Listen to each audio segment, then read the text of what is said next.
नहीं, अगर उस परिवार का कोई भी सदस्य लड़ता है तो जो लीड 40,000 था वो बढ़ के 1+ होगा।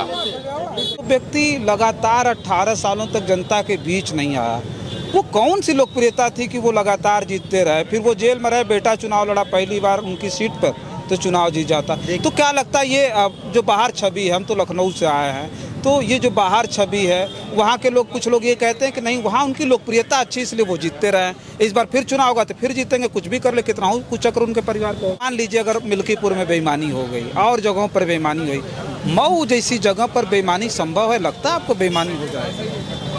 नहीं, देखिए, मुख्तार अंसारी के मरने के बाद भी कहीं ना कहीं जो है उनका दबदबा है। जैसे वो फैमिली जो है, मैंने समझिए कि वो कांग्रेस के समय से, देश के आज़ादी के पहले से वो परिवार राजनीति में है। अगर कोई पिछड़ा, दलित और अल्पसंख्यक का अगर कोई इंसान, नेता अगर आगे बढ़ता है तो उसको बदनाम करने के लिए ये मनुवादी मीडिया, सामंतवादी मीडिया, वो हमेशा वो लगे रहते हैं। करते हैं। क्या लगता है अगर यहाँ चुनाव हो, अब्बास अंसारी अब विधायक नहीं रहा, बाइद है, अभी कोई वो नहीं कि चुनाव हो जाए, लेकिन अगर चुनाव हो गया तो लगता है अंसारी परिवार से कोई लड़ेगा तभी जीत पाएंगे या कोई दूसरा भी लड़ेगा जीत जाएगा? नहीं, देखिए, कहने का मतलब ये है कि पहली चीज़ की लोकतंत्र तो रह ही नहीं गया है। जैसे जो पिछला रिकॉर्ड है गवर्नमेंट का, उसमें एक तरफ से उसको कहा जा सकता है कि जिसकी लाठी उसकी भैंस। अभी जल्दी मिल्कीपुर उपचुनाव हुआ है, वहाँ एक तरह से बूथ कैप्चरिंग कर लिया गया। हर बूथ पे अधिकारियों ने 200 फर्जी वोट मारा। 414 बूथ यानी लगभग 82,000 फर्जी वोट, और भाजपा का प्रत्याशी वहाँ जीतता है 62,000 वोट से। यानी कहने का मतलब कि अगर बेईमानी से चुनाव होता है तो भाजपा जीतेगी। अच्छा, वही तो अगर ईमानदारी से होता है तो भाजपा मुश्किल है जीतना यहाँ। ये तो हमको लगता है कि जो विपक्ष है उसका रोना है कि जहाँ हार जाते हैं वो तो ब्लेम लगाते हैं कि बेईमानी हो गई, बेईमानी हो। जहाँ जीत जाते हैं तो सीना ठोकते हैं, अरे हमारा ये जलवा है, योगी जी अपने कर्म से आ रहे हैं। सुन लीजिए, तो हम एक चीज़ ही जानते हैं, मान लीजिए अगर मिल्कीपुर में बेईमानी हो गई और जगहों पर बेईमानी हुई, मऊ जैसी जगह पर बेईमानी संभव है? लगता है आपको बेईमानी हो जाएगी? नहीं, देखिए, मुख्तार अंसारी के मरने के बाद भी कहीं ना कहीं जो है उनका दबदबा है। जैसे वो फैमिली जो है, मैंने समझिए कि वो कांग्रेस के समय से, देश के आज़ादी के पहले से वो परिवार राजनीति में है। और मुख्तार अंसारी को छोड़ दिया जाए तो बाकी परिवारों का जो गुडविल है वो जनता में बहुत बढ़िया इमेज है। तो मैं ये कह सकता हूँ, मुख्तार का खराब था जनता के बीच इमेज। एज अ गरीबों के लिए लोग कहते हैं, गरीबों के मसीहा थे और जो सामंती टाइप थे हैं, उनके लिए वो जो है रॉबिन हुड कह सकते हैं या उनके लिए वो दुश्मन कह सकते हैं, जैसा कि जनता में एक परसेप्शन है। नहीं, ये लोग कहते हैं गरीबों मजलूमों के जो है वो रहे, मसीहा रहे जी। तो माफिया की छवि किस में रहेगी? जैसे मीडिया देखिए, भारत की जो जातीय संरचना या धार्मिक संरचना ऐसी है कि अगर कोई पिछड़ा, दलित और अल्पसंख्यक का अगर कोई इंसान, नेता अगर आगे बढ़ता है तो उसको बदनाम करने के लिए ये मनुवादी मीडिया, सामंतवादी मीडिया, वो हमेशा वो लगे रहते हैं। जैसे लालू प्रसाद यादव जी को जो है यही मीडिया कहती है कि चारा चोर हैं। हालांकि चारा घोटाला जगन्नाथ मिश्रा पूर्व सीएम ने किया था और उसको उस पे प्रथम FIR माननीय लालू जी ने किया था। लालू जी ने ही जो है पहल की, उसकी जांच की।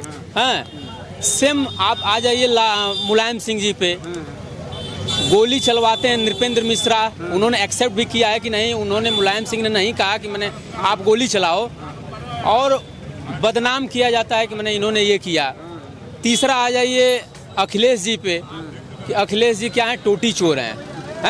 तो ये मनुवादी मीडिया हमेशा जो है, मैंने जो पिछड़े, दलित और अल्पसंख्यकों के जो मसीहा, एक तरह से नेता कह सकते हैं, उनको बदनाम करने के लिए हमेशा ये लगे रहते हैं। अच्छा, ये परसेप्शन है कि ये मीडिया जो है ये दलितों और पिछड़ों के, जो पिछड़े समाज के नेता, इनके चरित्र पे दाग मीडिया लगाता है? बिल्कुल मीडिया लगाता है। मीडिया में हमको लगता है कि 99.99% वही वर्ग भरा है। अच्छा, जिसको हम कह सकते हैं सवर्ण, वह वर्ग भरा है, और वो कभी भी बैकवर्ड दलितों को मने खुशहाल नहीं देख सकता। ये जातीय सच्चाई है, इसको कोई एक्सेप्ट करे या ना करे। इस बात को हम भी नहीं मानेंगे कि अगर आप केवल सवर्ण जाति को सामंतवादी कह रहे हैं तो ये गलत है। नहीं। बैकवर्ड भी सामंती होता है भाई, दलित भी सामंती। कुछ अपवाद हो सकता है, उसमें भी अच्छे लोग हैं, ऐसा नहीं है, लेकिन 99% लोगों की मानसिकता वही है।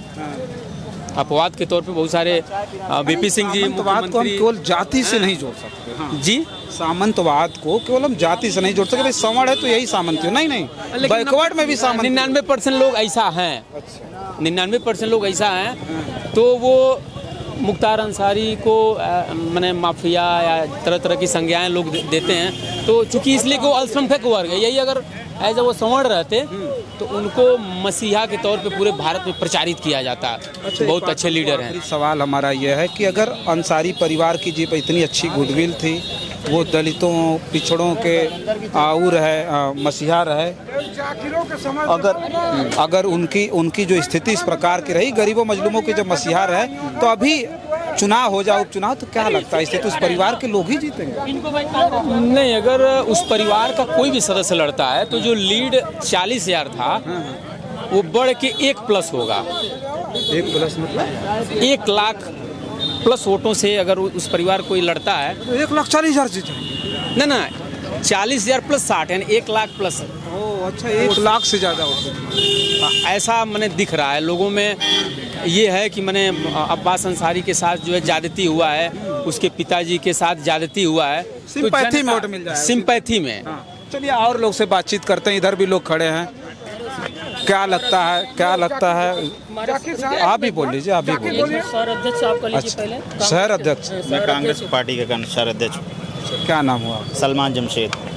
सलमान, क्या लगता है अभी चुनाव हो जाए यहाँ घोसी में, अरे ये मऊ सदर में इस वक्त, तो किस तरह की स्थिति होगी? जिस तरह से उपचुनाव में एकदम हारती हुई आई, चाहे कांग्रेस तो लड़ी नहीं उपचुनाव, समाजवादी पार्टी यहाँ लड़ी उत्तर प्रदेश में, सब सीटें हारे, 2-3 जीत गए आप। तो अभी क्या लगता है कि यहाँ चुनाव हो जाए तो आप जीत जाएंगे, भारतीय जनता पार्टी जीत जाएगी? देखिए, चुनाव आयोग ने कोई डिक्लेरेशन दिया है कि चुनाव होगा या नहीं होगा।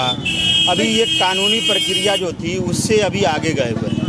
अब आगे चुनाव आयोग जो फैसला करेगा उसके बाद हमारी पार्टी जो है अपना दायित्व जो रखना होगा, समर्थन देना होगा, चाहे निर्णय जो शीर्ष नेतृत्व लेगा, उसके बाद हम इस सदर की सीट पर बोलना चाहेंगे कि चुनाव के बारे में क्या भावना जता रहे। तो छोड़िए, जाने दीजिए, खत्म करिए। फिर 5 बार मुख्तार अंसारी यहाँ विधायक रहे, उसके बाद उनके बेटे अब्बास अंसारी विधायक हो गए, 3 बार तो वो जेल में रह के जीत गए, 2005 से जेल में थे। जो व्यक्ति लगातार 18 सालों तक जनता के बीच नहीं आया, वो कौन सी लोकप्रियता थी कि वो लगातार जीतते रहे? फिर वो जेल में रहे, बेटा चुनाव लड़ा पहली बार उनकी सीट पर, तो चुनाव जीत जाता। तो क्या लगता है ये जो बाहर छवि है, हम तो लखनऊ से आए हैं, तो ये जो बाहर छवि है, वहाँ के लोग, कुछ लोग ये कहते हैं कि नहीं, वहाँ उनकी लोकप्रियता अच्छी इसलिए वो जीतते रहे, इस बार फिर चुनाव होगा तो फिर जीतेंगे, कुछ भी कर ले, कितना हो कुछ चक्र उनके परिवार को होगा। नहीं, देखिए, अगर रही बात इस सदर सीट पर बात करने की, 5 बार विधायक रहे हैं, तो ये मीडिया 2 तरीके का अपना परसेप्शन रखता है।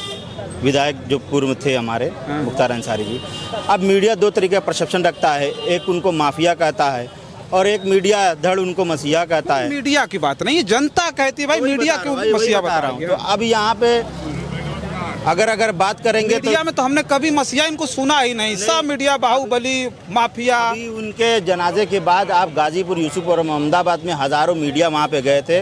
वहाँ के लोगों ने अपनी अपनी बात रखी। कुछ दूसरे समाज पे, अगर धर्म की बात करेंगे तो सभी धर्मों के लोग वहाँ पे अपनी बात कर रहा हूँ। जनता ने कहा ना, मसीहा कहा कि हजारों बीघा जमीन पर उन्होंने घर बसाया। तो हमको उस सब चीज़ों में नहीं पड़ना है। हमको अपने पार्टी का और इस सीट का अभी पक्ष रखना है। अगर आने वाले चुनाव में चुनाव आयोग का कोई निर्णय होगा कि इस पर चुनाव होगा या नहीं होगा, लेकिन जिस तरीके से मौजूदा हाल में हम मीडिया की खबरों को देख रहे हैं, जिस तरीके से यहाँ के नेता अपना उत्सुकता दिखा रहे हैं विधायक बनने में, अगर ठीक उसी प्रकार से यहाँ के सभी नेता जनता के बीच में अपनी बात रखते तो शायद ये बात कहीं ना कहीं सत्य होती कि हाँ, चुनाव लड़ना चाहिए या नहीं लड़ना चाहिए। पहली बात तो यही है कि हम सब जितने भी मऊ शहर के जितने भी लोग हैं, हमारा ये फ़र्ज़ बनता है कि अभी मीडिया को इतना ज़्यादा ना बाइट दें और ना अपना कोई पक्ष रखें। जो नेतृत्व फैसला करेगा, चुनाव आयोग फैसला करेगा, सभी पार्टी का नेतृत्व फैसला करेगा, उसके बाद देखा जाएगा।